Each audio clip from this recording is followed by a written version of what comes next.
Hey, I'm excited about this week. This week, every day in our devotions, we're going to be talking about how to have victory. And it's going to be exciting because we're going to go step by step through the victorious Christian life and how you can have victory. So if you're struggling with victory, you know someone who's struggling with victory, this week's going to be a help to you. And today, we're going to start with talking about the surrendered life. So let's go right now, today's devotion.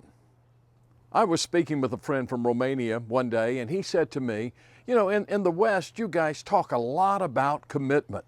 But in Romania, we talk about surrender. Now, this was during the days of communism where Christians were persecuted severely.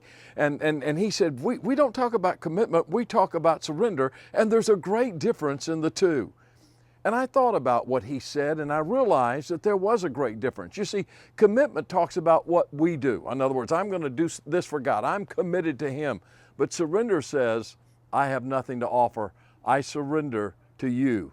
It's not my will, but it's your will. It's what Jesus prayed in the garden. You see, He was surrendered to the will of God. He was a servant. He was captive. He was a slave to the Father. He said, I surrender my will. It's not my will, but it's your will.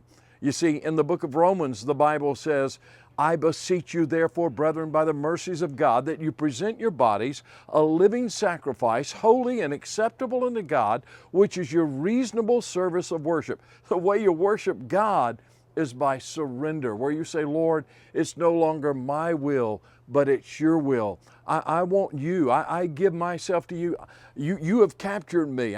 I'm your servant. I'm your slave. I want to do your will. And by the way, what happens is when you surrender to Him, you renew your mind, you worship Him. The surrendered life is the life of victory. And if you want to have a life of victory, I want to encourage you not just to be committed to Christ, what you can do, but surrender and say, it's not me, it's not I, but it's you, Lord. I want your will. And when you surrender to Him, you will find great victory.